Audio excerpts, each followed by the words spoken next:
Hi, and welcome to Mr. Wilson Teaches Human Figure Drawing Using a Mannequin. Today I'm going to show you the process of how to create a drawing of a human using one of these life drawing mannequins. So these you can pick up pretty much from anywhere online. They sell them at Walmart, all types of stores, especially if you're going to a craft store or an art shop. You'll be able to find these in all different shapes, sizes. They come in male, female, and they do sell animal ones too. So the final project is going to be human figure in movement. So we'll do a close-up on this a little later in the video, but I chose a karate character. You can do any type. It is a lot more fun to draw someone who is in action so that you can actually use the model for that purpose rather than just drawing a standing figure. So some other supplies you're going to need, obviously a pencil with a good eraser. You're going to need the paper for the size of drawing you're working on, and then whatever you plan on coloring it with. So for this video I'm using colored pencils, and then of course the model. So I'm going to cut closer to so I can show you the finished project, and then I'll start showing you the first steps. Okay, so here's a close-up of the finished project, and we're not going to be worrying about the face, hands, or feet, actually drawing them in. That'll come later. Once you get into 8th grade, we'll start tackling those. So for now, we're just working on getting the proportion and the body correct. You have to do something that is in action. The project also has to have a background, and you have to add in anything else that would make it make sense, like the clothes, the design.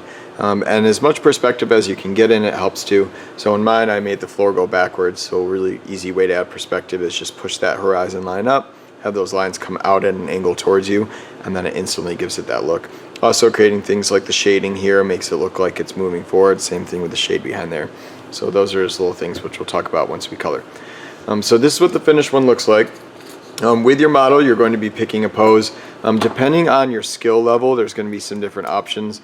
So any action works besides just standing still. So when you're posing these, that's something to think about. If you have a low skill level, or you're trying for the first time, doing something as simple as maybe just a wave or some sort of pose up, that might be a challenge for you. So this is someone who's at a level 2. Anytime you have a body part crossing the other part of the body, so for example, if I've got an arm coming across this body, that instantly makes it a little harder because now you've got that perspective. We got something coming across the body. So picking action like that would be more of a level 3. And then if you're moving up to a level 4, that would be anything coming at the viewer. So if I was moving my legs up and arm up at the viewer, you're foreshortening parts of the body, and it makes it very difficult to draw.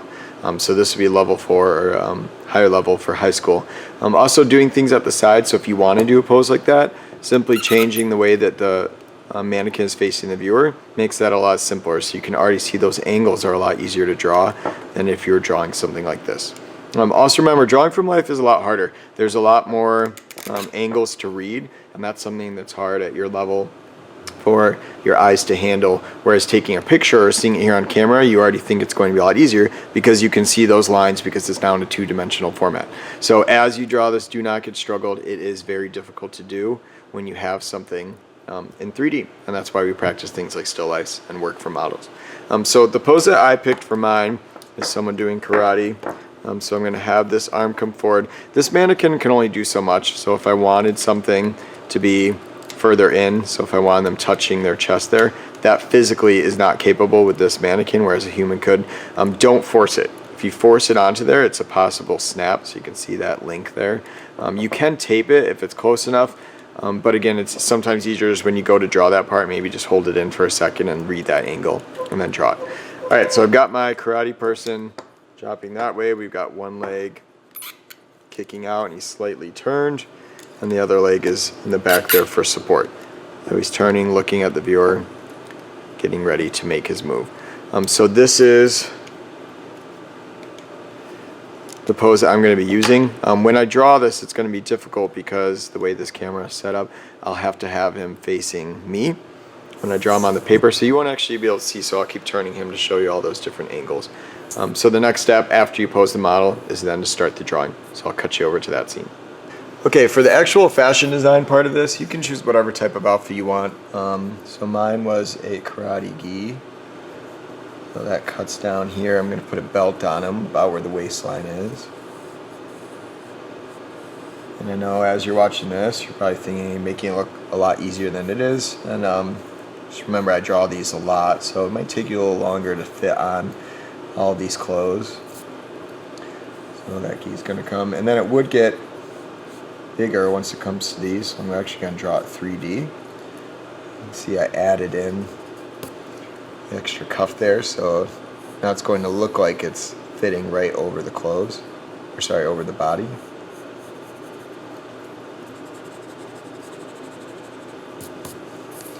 And for the bottom, same thing. I want these to appear a little bigger.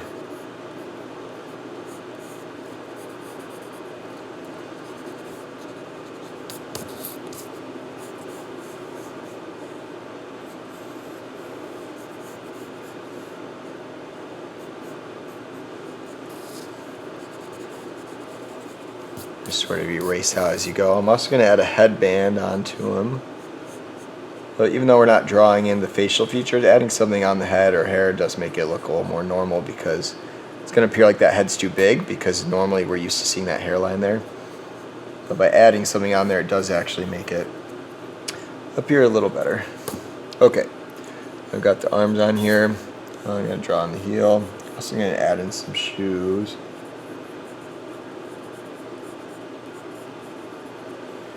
And again, you don't have to really worry about the feet or the hands quite yet.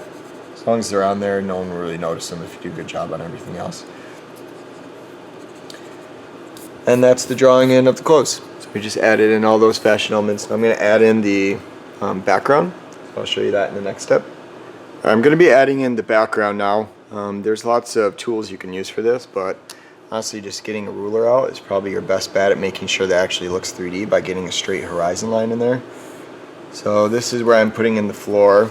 I'm also going to put a bar so it looks like he's in a practice studio or dojo, I guess whatever you want to call it.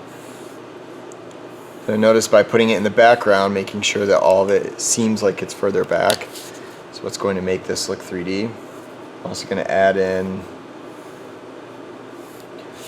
a mirror line in the background here. And then to do the floor 3D, just as I start to work away from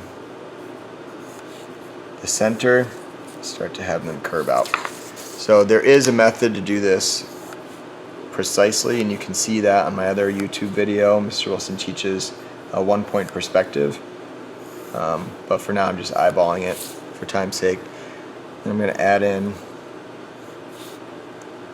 straight line boards here and there. And this is just a really quick, simple way to make things look 3D. So it looks like he's standing on a board there.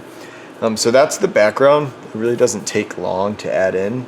You can do whatever type you want, but making all these elements back there will enhance the actual drawing and make it all look finished and cohesive.